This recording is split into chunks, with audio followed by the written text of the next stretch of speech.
Rupali, welcome back to my channel. तर आज आहे बाळाची 5वी आणि 5वीसाठी मी रेडी झालेली आहे।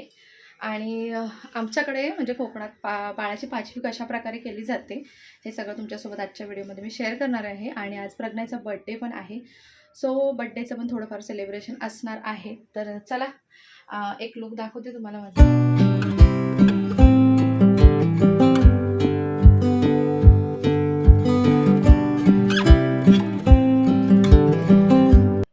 ओटीचं सामान वगैरे बाळाला लागण्यासाठी सगळ्या गोष्टी घेतलेल्या आहेत आणि केस वगैरे मी तिथे जाऊन बांधणार आहे। तर चला। सो आम्ही फायनली सगळे 5वीला जाण्यासाठी निघालो आणि 5वी जी होती सुप्रियाच्या माहेरी म्हणजेच नवी मुंबईला होती। आणि आम्ही सगळे आणि आमच्या चुलत सासूबाई असे मिळून आम्ही ओला करून मग तिथे गेलो। गेल्या गेल्या आम्ही लगेच तिथे ना फ्रेश होऊन जी 5वी पूजनाची तयारी असते ना ती करायला सुरुवात केली। म्हणजे आमच्याकडे दिवे लागतात, त्यानंतर आमच्याकडे 5वी जी आहे ती सुपावर पुजली जाते, तर सुपाला सजवायला लागतं। त्यानंतर बऱ्याचशा गोष्टी अशा बारीक सारीक असतात। आता 5वी तर माझ्या दोन्ही मुलांची सुद्धा झाली होती, पण इतकं बारीक लक्ष देऊन मी कधी काय पाहिलं नाही। कारण आपल्याकडे मोठी वडीलधाऱ्या ज्या लेडीज असतात किंवा घरातल्या सासूबाई, आत्या, आजी ह्याच आपल्याला सगळं ह्या सांगत असतात आणि त्या करतात मोस्टली, त्याच्यामुळे आपण इतकं लक्ष देत नाही। आता माझ्या सासूबाई नाही आहेत, त्याच्यामुळे चुलत सासूबाई ज्या त्याच मांडत आहेत तिथे 5वी।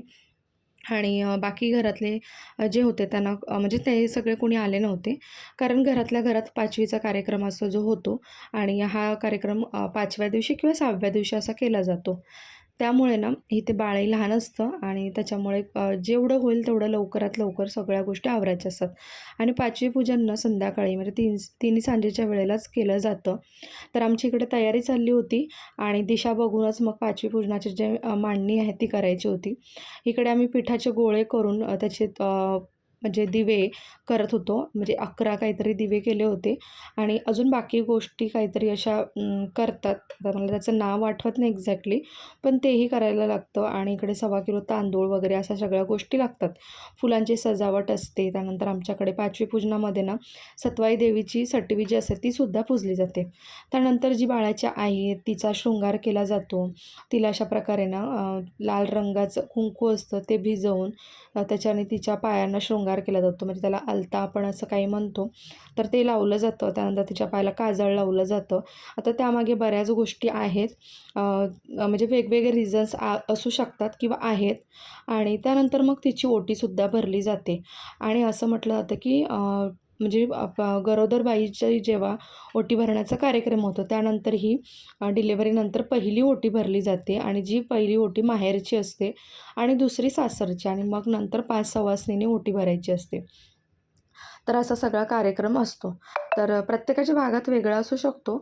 इथे आमचं बाळ थोडंसं आज ना रडारड करत होतं, तर त्यालाही इकडे तिची आजी मावशी ती घेत होती। आणि चला म्हटलं सगळ्या गोष्टी तुमच्यासोबत शेअरही करूया। आणि एक म्हणतात ना की ही एक आठवणसुद्धा राहते बाळाच्या आयुष्यातली सुद्धा। आणि आपल्याला पुढे फ्युचरमध्ये काही गोष्टी जाणून घ्यायच्या असेल तर एक इन्फॉर्मेटिव्ह व्हिडिओसुद्धा बनून जातो। त्यामुळे इथे डिटेलमध्ये सगळ्या गोष्टी ज्या आहेत त्या शूट करायला घेतलेल्या आहेत। तर आता तिच्या पायांना सजवून झालं होतं, मग तिला हळदी कुंकू लावून घेतलं आणि काजळसुद्धा लावायला दिलं। तर आजच्या दिवशी बाळाची आई जी आहे ती डोळ्यातही काजळ भरते आणि तिच्या पायालाही काजळ लावलं जातं। आणि आजच्या दिवसापासूनच ना बाळालासुद्धा काजळ लावलं जातं। तर आता हल्ली केमिकलवाले काजळ आल्यामुळे ना कोणी जास्त काजळ वगैरे लावत नाही, पण पूर्वी असायचं की या दिवसापासून बाळाला काजळ लावण्याची जी सुरुवात आहे ना ती केली जाते। तर आता इथे दिवे वगैरे सगळे पेटवून घेतले। आता गाव असेल ना तर प्रत्येक ठिकाणी दिवा ठेवला जातो। आता मुंबईच्या ठिकाणी एवढ्या सगळ्या गोष्टी अवेलेबल नसतात, त्यामुळे नेमक्याच ठिकाणी ना आमच्या आईने म्हणजेच सासूबाईंनी दिवे ठेवायला सांगितलं होतं। तर त्यांनी जेवढे सांगितले त्या ठिकाणी ते दिवे ठेवले गेले। त्यानंतर आजच्या पूजेमध्ये ना एखादं कोरं पान किंवा कोरी वहीसुद्धा पूजली जाते। असं म्हणतात की आजच्या दिवशी सत्वाई देवी जी आहे ती येऊन रात्री बाळाचं भविष्य लिहून जाते आणि हा टप्पा बाळाच्या भविष्यातला किंवा त्याच्या आयुष्यातला खूप महत्त्वाचा मानला जातो। त्याचं रिझन हेच आहे की या दिवशी बाळाचं भविष्य लिहिलं जातं, त्यासाठी ह्या गोष्टीही पूजल्या जातात। त्याचबरोबर ना याच्यामध्ये नारळ विडासुद्धा ठेवला जातो, घुगऱ्या ठेवल्या जातात, पेढे ठेवले जातात। आणि असं म्हणतात ना की माझ्या 5वीच्या घुगऱ्या तू खाल्ल्यास का, असं लहानपणी आपल्याकडे म्हटलं जायचं। तर त्याचं महत्त्व हेच असतं की 5वीच्या दिवशी घुगऱ्याही पूजल्या जातात। त्यानंतर इथे ना तिची पहिली ओटी म्हणजे माहेरची ओटी बाळासहित भरली जाते.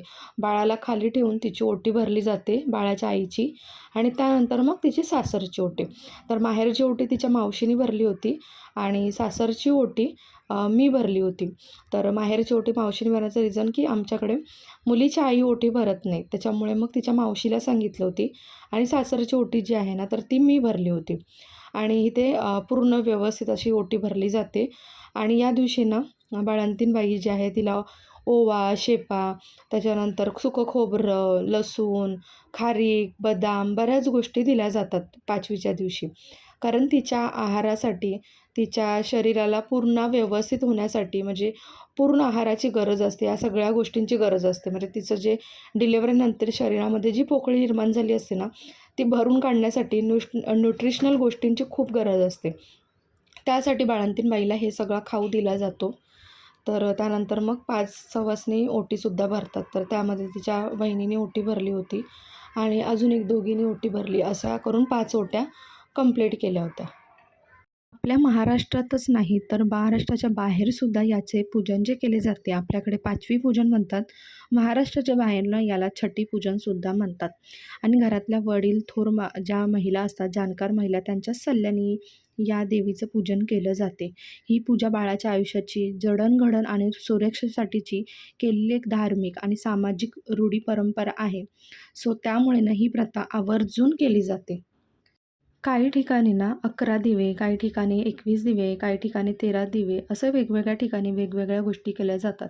तर आमच्याकडे पूजनामध्ये ना 11 दिवे दाखवले जातात आणि आमच्याकडे सुपामध्ये केले जाते. काही ठिकाणी पाट्यावरती सुद्धा पूजलं जातं.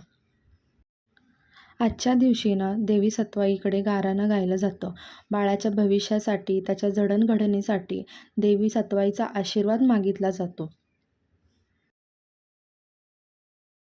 हो, हो. झालं.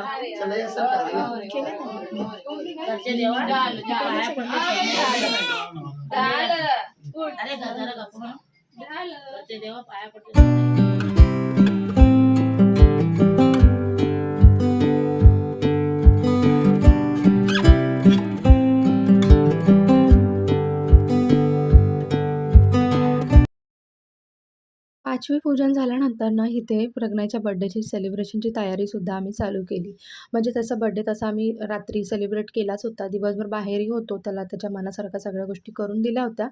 तरी पण ना इथे माझ्या दीरांनी जे आहे ना तर त्याच्यासाठी ना केक आणला होता आणि एवढे सगळे जमले होते आणि योगायोगाने आज त्याचा वाढदिवस आला होता. त्यामुळे त्याने ठरवलं की आपण साजरा करूया म्हणून. तर इथे सगळ्यात आधी आम्ही त्याला ओवाळून घेतलं सगळ्यांनी.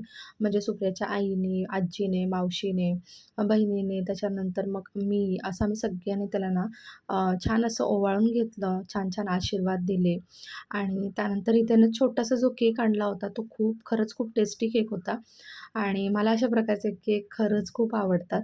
तर लोलोची आणि इथे ना आदूची जरा लुडबुड चालू होती, कारण त्यांना दोघांनाही तो केक टेस्ट करायचा होता. पण त्यांना म्हटलं थोडा धीर धरा, म्हणजे केक जो आहे तो तुम्हाला खायला मिळेल. आणि मुलांचं असंच असतं ना, की बड्डे असलं की सगळ्यांनाच असं वाटतं की माझा बड्डे आणि happy birthday to you, happy birthday. आता तिघांनी मिळून जो केक आहे तो कट केला. पण इथे असं झालं की प्रज्ञा आम्हाला केक भरवायलाच विसरला.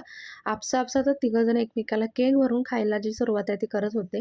तरी पण म्हटलं आम्ही चला सगळ्यांनी आम्ही केक भरवला, त्याच्यासोबत फोटो क्लिक केले आणि सुप्रियाच्या मम्मीने छान जेवण बनवलं होतं ते सुद्धा एन्जॉय केलं आम्ही.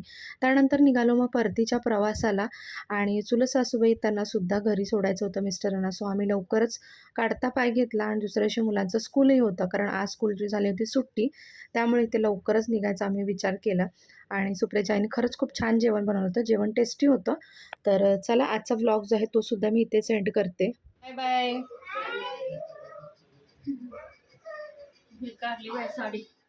अपेक्षा करते आजचा व्लॉग आवडला असेल आणि थोडा जर इन्फॉर्मेटिव्ह वाटलं असेल ना तर चॅनलला सबस्क्राईब आणि व्हिडिओला लाईक करायला विसरू नका.